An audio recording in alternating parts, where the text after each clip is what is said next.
Just out here with the cow calves. We just moved them, and so they're pretty happy right now. Except I have the dogs with, so Velvet right here, she's a little nervous about the dog. She just had her first calf this year. She's a good mom. She's concerned and looking out for her calf. She probably doesn't know where her calf is. So funny stories. So we're kind of backwards. So the first story, so Sandy had her calf yesterday. I think it was yesterday. And Stan and I were coming out here because we had to take care of another cow. I'll tell that one later. And we noticed that a cow was way out in the sagebrush. And usually when they're out there all by themselves, it usually means that they have a calf. Because cows, when they have a calf, they go off by themselves, have it by themselves. And then when they're ready, they'll come back with the calf later on. And so we went out there. And sure enough, Sandy had a calf, and this calf just blends right into this white dirt out here. And so I named her Sahara, or Sahara, however you want to pronounce it. I don't even know if I even spelled it right, but she's super cute, like this dusty white color, just very adorable. But she is a baller, and it's normal for calves to bawl, but I think Stan caught her first because we were kind of flanking her. And she just let it out, just like, Mom! Just like yelling. And Sandy was just like she just was like, oh no! And so she kind of comes at Stan, and I don't know if she would have actually charged him to hit him. It might have been more of a scare tactic, but it's still scary when you have this cow that weighs 10 times more than you do, like running at you. And so Stan, brilliant, he picks up Sahara and like holds Sahara in front of him. So she's just like, eh. And so Sandy stops because she's not going to hit her own kid because she has enough mindset with that. So that was pretty funny that he was able to stop her like that. So I got over, I haven't showed you guys this. So this is what we tag their ears with, and every year we do different colors. That way we can differentiate the years that they were born. So our first cows and calves were red, next year was yellow, this year is blue. And so you put that piece right there is super sharp. Put that clips on there, and then this goes here. I write their names on this side, and then I write their numbers and then the farm name down here. And so their ear, you know, sticking out like this, and in their ear, let's say this is their ear for sure. And let's say each finger is cartilage. And so there's these places inside that's the soft tissue. And so I find in between the soft tissue, if you can see there, and then I close this in all the way. And then you can see the knob there that goes in to there, and then it's in there. And the only way these things come out is if they get caught and they rip out, which has happened, and it's kind of sucky, but it doesn't happen super often. I think out of all of our cows, we've only had 2 of them rip out. We have had one fall out, but I think I didn't put it in right. It's one of our first ones. But anyway, so we do this so we know who's who, and it really helps out because when most of your cows are black or red, or we need to know who's who. And so we give them this, and some of them bawl. This hurts, I know, I'm sure it does, but I've messed with their ears like the next day or sometimes, and they don't show any tenderness. The babies kind of flip their ears because they have this new weight on there. But I think the pain is very short, and so that's good. But we would rather do this than branding or, you know, something like that. So anyway, that's how we tag them. So I had that ready to go. So Stan handed off Sahara to me. And so what we do is, come here, Moxie, come here. Come around here. So if we pretend Moxie is a calf, I put their head in between my legs right here, and then I squeeze, good girl, yes, right there. Come here. Yeah. Okay. So I put their neck in between my leg, and I kind of squeeze there, so they can't back out and they can't go forward. And it's really slick, especially when they're that young and they don't have enough weight to really push you around. And then I can just grab the ear, find that in between the cartilage, and then really slick. Especially this is our third year doing it, and I'm just really quick now, where before I was like, you know, like didn't want to hurt him, was kind of timid about it. But the best way is to just go for it. You squeeze it, get it done, and it's over with, and we can move on. And so anyway, I hurried and did that, and Stan stood in between me and Sandy to make sure Sandy didn't get there with me. And then Moxie came over, and then Sandy went after Moxie. The second story, I'm pretty sure all of these have to do with calves. So we have a calf, and I still don't know who his mom is because I didn't see him right away.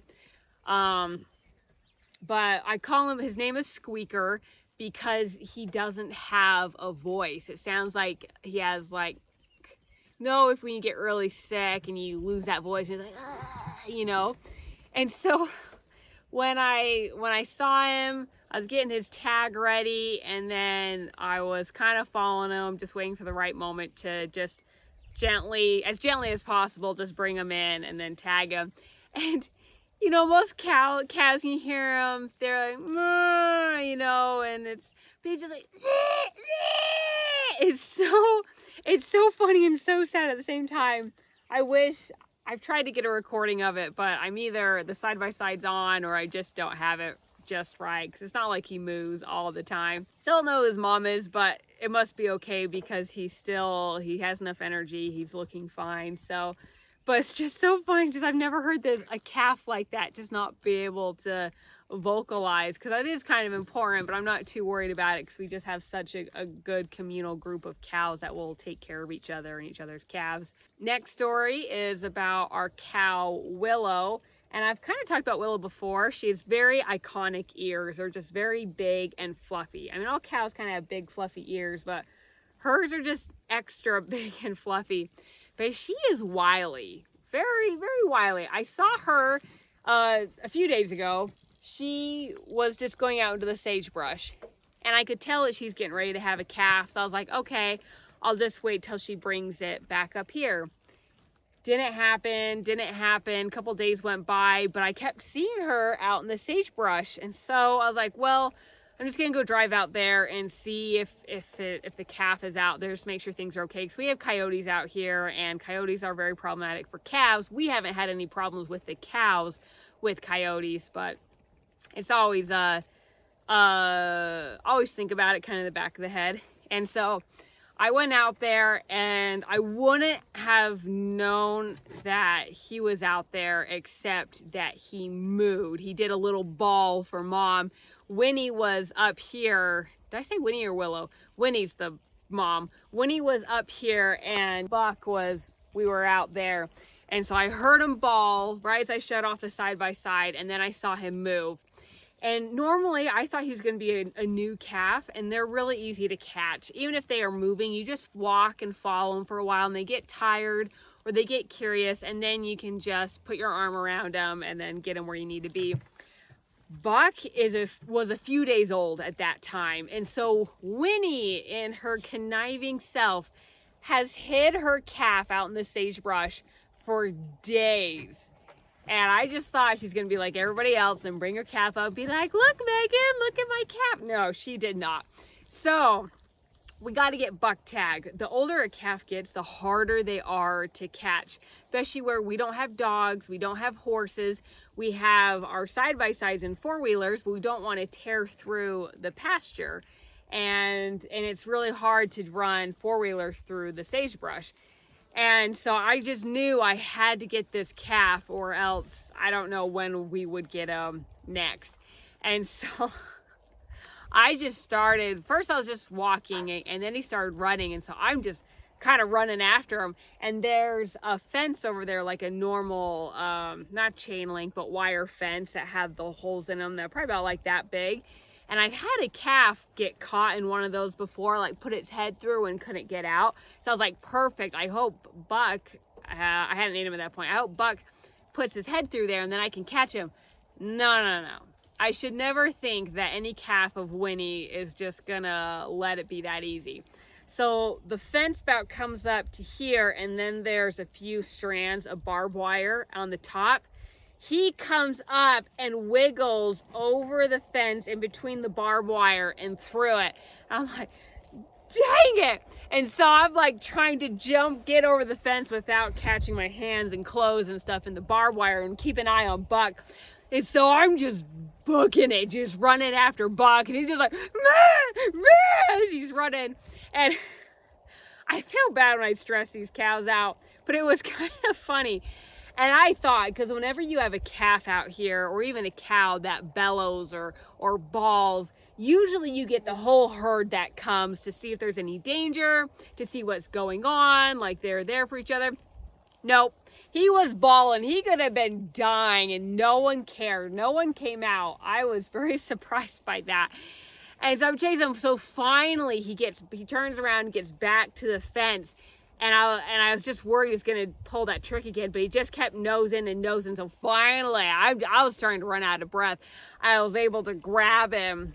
But we're on, so I have to go over a fence, and I would have, if it would have been an electric fence, I probably would have left him. So Buck gets to this fence, I catch him, I got nothing, I have to go through this fence. I would have left him, just tagged him and left him, but I didn't.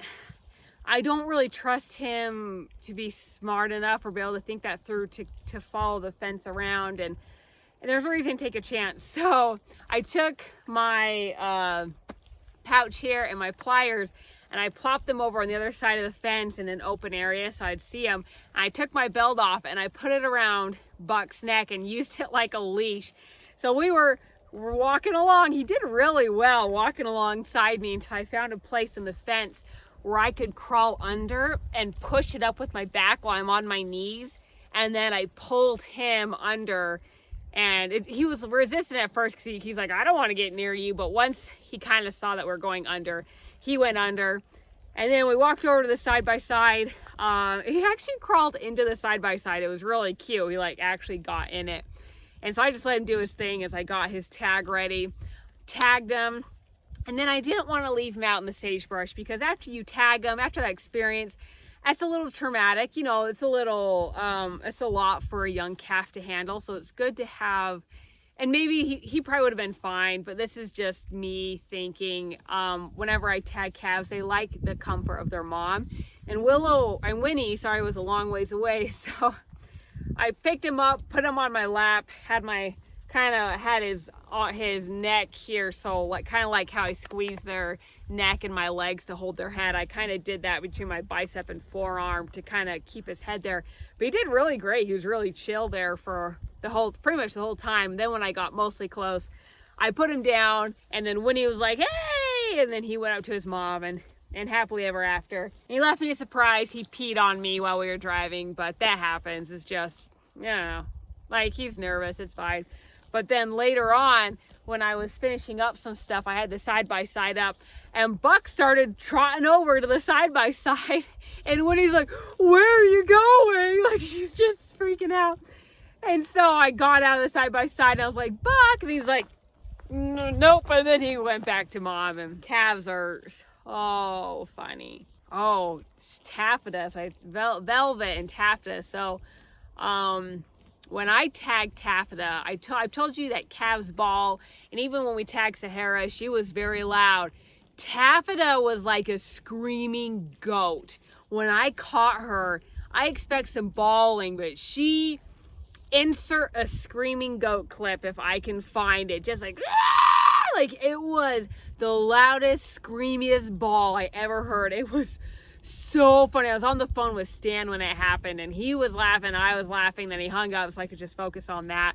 And after I let her go, she was like, meh, meh. Oh my gosh, it was so funny. These calves, ew. Got some feisty ones this round with these fall calves. Thanks for joining me for story time.